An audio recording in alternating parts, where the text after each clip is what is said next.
Good evening, কেমন আছো সবাই? আবার এক নতুন ব্লগ নিয়ে চলে এলাম। আর সন্ধ্যা 6:30 বাজে, আর 6:30 থেকে আমি ব্লগটা স্টার্ট করলাম। যে ইনি পড়ছেন, এদিকে ইনিও পড়া করছেন, আর আমি সন্ধ্যা দেবো আর কি। ঠাকুর ঘরে পর্দা সরিয়ে দিই।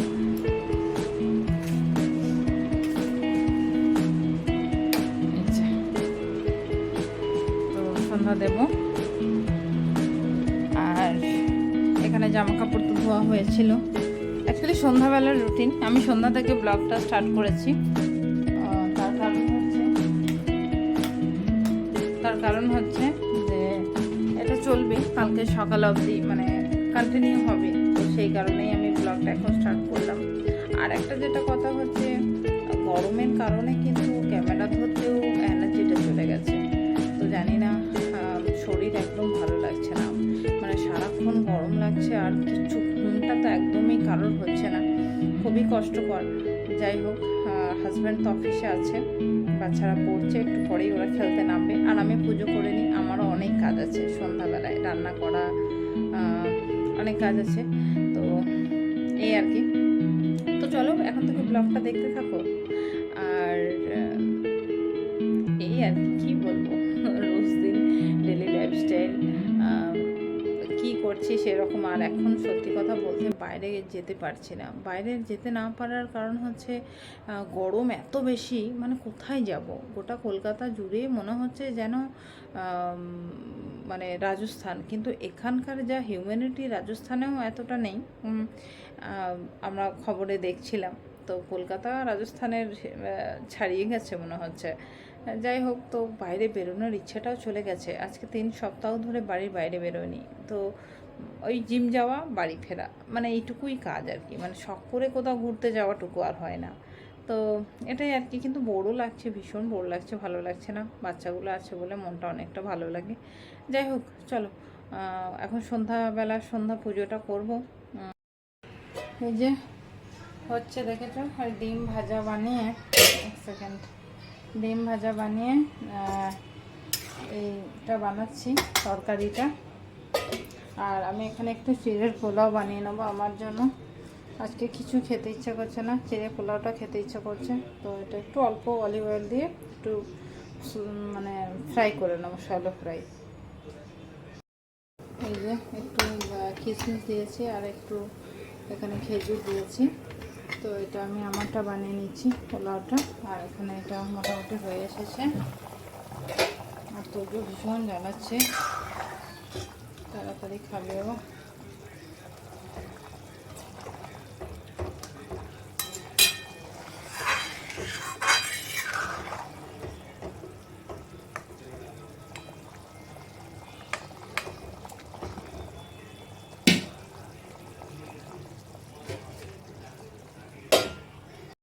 আমার চিড়ের পোলাওটা রেডি করেছি এরকম ছোটো ছোটোভাবে। যে চলো এটা খাই, খেতে পারবো কিনা জানি না। সবজিটা নিয়ে বানিয়েছিলাম, তো সেটা দিয়ে ওরা বাবা ছেলে খেতে বসে গেছে। আর চলো খেয়ে নিই, আবার দেখা হচ্ছে সকালবেলা। আজকের মতো গুড নাইট, গুড মর্নিং। সকালবেলা হয়ে গেছে, আর তোজো স্কুলে চলে গেছে, আর আমি এখন যাচ্ছি জিম। কালকে জিমে যাইনি, তার কারণ হচ্ছে যে অতিরিক্ত গরম লাগছিল, আর একদমই ভালো লাগছিল না শরীরটা। তো সেই কারণে জিমে যাইনি। তো আজকে চলো মোটামুটি রেডি হয়ে নিয়েছি, যাক জিম। দেখি জিমে গিয়ে কতটাকে শেয়ার করতে পারি।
থেকে এসে ফ্রেশ হয়ে অনেকটা খাওয়া দাওয়া করে তারপর আবার ক্যামেরাটা হাতে তুললাম। এখন অনেক দিন আমার ঘর গোছানো তোমাদের সাথে শেয়ার করিনি, সেটা আজকে একটু শেয়ার করে। কাজ করে চলে গেছে, এরকম বাবুর ঘরটা পুরো সব কিছুটা গুছিয়ে নিয়েছি। তোদের বইটা আছে, এখনই পড়তে বসবে। আর এখানে ড্রয়িং রুমটাও সব কিছু ক্লিন করে নিয়েছি, গুছিয়ে টুছিয়ে। আর তোদের রুমটাও তাই, তোদের রুমটা দেখো সব গুছিয়ে নিয়েছি বাবা, সেটা সব গুছিয়ে নিয়েছি। আর আমাদের বেডরুমটা আমরা সব গুছিয়ে নিয়েছি, মানে আমরা নয় অ্যাকচুয়ালি আমি সব গুছিয়ে নিয়েছি এই যে এইভাবে। আর কাঁচা ধোয়া মোটামুটি কিছুটা করেছি। এবার চলো কিচেনে যাই। কিচেনের কিছু এখনও হয়নি, এবার বসাবো। বাবুর জন্য একটু রাইস বানিয়ে দিয়েছিলাম, এই যে জিরা রাইস, তো বাবু খেয়ে চলে গেছে। তো যে এটা টিফিন করলো, এখানে ডাল বানানো হয়ে গেছে। তো চলো রান্নাটা শুরু করি এবার। আর সময় নষ্ট করলে হবে না, এবার রান্নাটা আমাকে খুব তাড়াতাড়ি করতে হবে, কারণ একটু রেস্ট নিতে হবে। তো চলো রান্নাটা শুরু করে দিই। আমাদের উজ্জু কত গুড বয়, চলো স্নান করেছে, তারপর নিজে নিজে পড়া করছে। আর এখন দেখো 12:30 পেরিয়েছে, আর আমি সব দরজা জানলা বন্ধ করে পর্দা দিয়ে দিয়েছে। আর ভালো লাগছে না, এত গরম। আর এখানে ভাতটা অর্ধেক হয়েছে, আর এখানে এই ল্যাবড়াটা বানাচ্ছি, এই যে ল্যাবড়াটা বানাচ্ছি। আর এবার আমি স্নান করবো, এটা বানানো হয়ে গেলে। আর এখানে দেখো অল্প একটু আলু সিদ্ধ বানিয়েছি, আর একটু ডাল বানিয়েছি, এই যে ডাল বানিয়েছি, আর চাটনি আছে। আমি বেশি কিছু বানাবো না, মানে একটা সবজি, একটু আলু সিদ্ধ, একটু ডাল, চাটনি আর একটু দই। তো এটা একদম সিম্পল ডিশ বানাচ্ছি। এত গরম, মানে খুব কষ্টকর হয়ে যাবে এই গরমে, খেয়েও শরীর খারাপ করবে। তো চলো রান্নাটা ফিনিশ। লাঞ্চ নিয়ে অবশেষে এলাম। এই যে এটা ওর লাঞ্চ। কী কী আছে বলে দিই। আলু সিদ্ধ, এখানে ল্যাবড়া বানিয়েছি, খুব সুন্দর টেস্ট হয়েছে, টেস্ট করেছি। এখানে বিউলির ডাল আছে, একটু জিরা রাইস আছে, দই আছে, আর চাটনি আছে। আর আমার সবই আছে, শুধু রাইসটা নেই। তো মোটামুটি এতগুলো আছে। চলো লাঞ্চটা করে নিই, পরে দেখা হচ্ছে। এই যে আমার রাধা গোবিন্দ দর্শন করো, আর সন্ধ্যাবেলা হয়েছে, সন্ধ্যা পুজো দেওয়া হয়ে গেছে।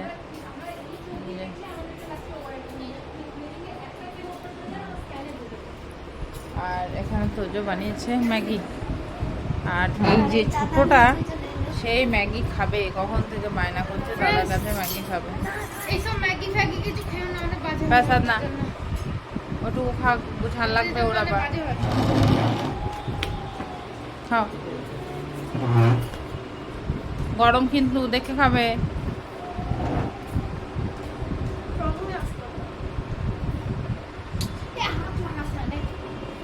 এ না ওর মতো খেতে দে। এই দাদা সব থেকে বেশি পাকা,